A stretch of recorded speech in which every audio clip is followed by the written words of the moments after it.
কাফেরের কথার বিরুদ্ধে এই আয়াত নাজিল হইছে।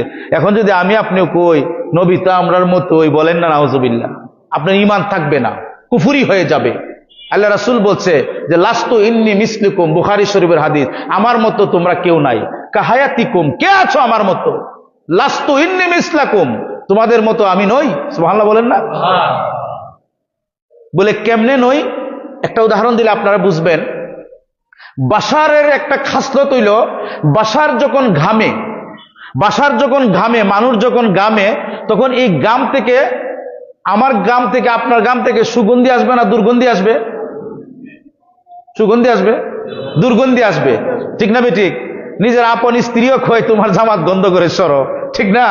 কত প্রিয়তমা স্ত্রী, ছেলে মেয়ে তাই বলবে, ঠিক না? এবং বাশারের আরেকটা খাসলত হইল, যখন সে পেশাব পায়খানা করবে এটা থেকে দুর্গন্ধ আসবে, মানুষ দূরে থাকবে, অনেক দূরে থাকবে, ঠিক না বেটি?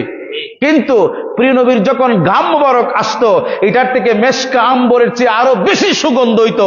এটাই প্রমাণ হয় প্রিয় নবীর বাশারিটা, এটা বাশার নয়, নূর ছিল। বলেন সুবহানাল্লাহ। প্রিয় নবীর পেশাব মোবারক পবিত্র ছিল। সুবহানাল্লাহ বলবেন না?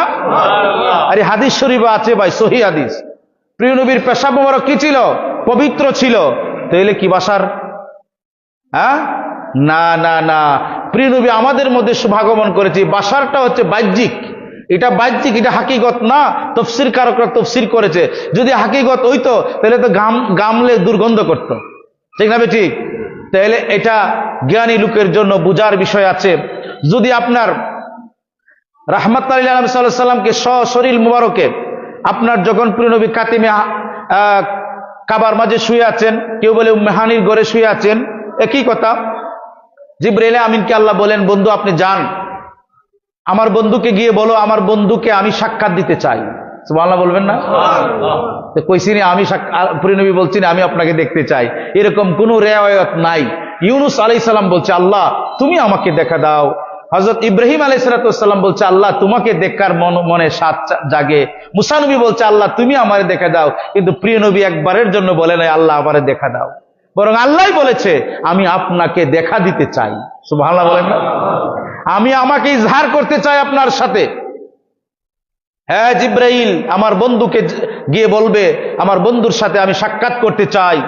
প্রিয় নবী শুয়ে রইলেন, আল্লাহ রাব্বুল আলামিনকে জিবরাইল বললেন, বন্ধু আল্লাহ আপনার বন্ধু তো ঘুমিয়ে আছেন।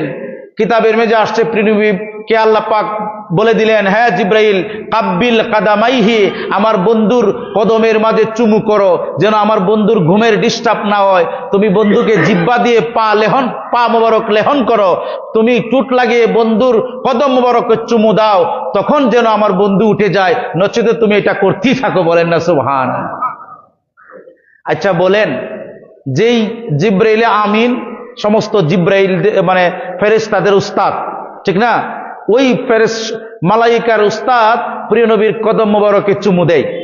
সুবহানাল্লাহ বলবেন না? প্রিয় নবীর কদমে কি দেয়? চুমু দেয়। আল্লাহু আকবার কাবীর। আল্লাহ শিখাই দিয়েছে আদব যে আমার বন্ধুর কদমে চুমু দিবা। আর আমরা এমন পর্যায়ের উম্মত হয়েছি যে প্রিয় নবীর সম্মান শুনতে আমাদের ভালো লাগে না। আপনি জানেন, আপনি যত প্রিয় নবীর শান বলবেন, প্রিয় নবীর আলোচনা করবেন, তত আপনার ইবাদত হবে, গুনাহ মাফ হয়ে যাবে, আপনার কলবটা পবিত্র হয়ে যাবে। বলেন সুবহানাল্লাহ।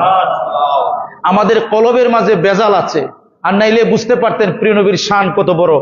আমরা জিকির করি না, এই কলবের মাঝে কলেমার জিকির নাই, এই কলবের মাঝে দুরূদ শরীফের জিকির নাই। আমাদের কলব দিয়ে, আমাদের মন দিয়ে শুধু অন্য চিন্তা। আমাদের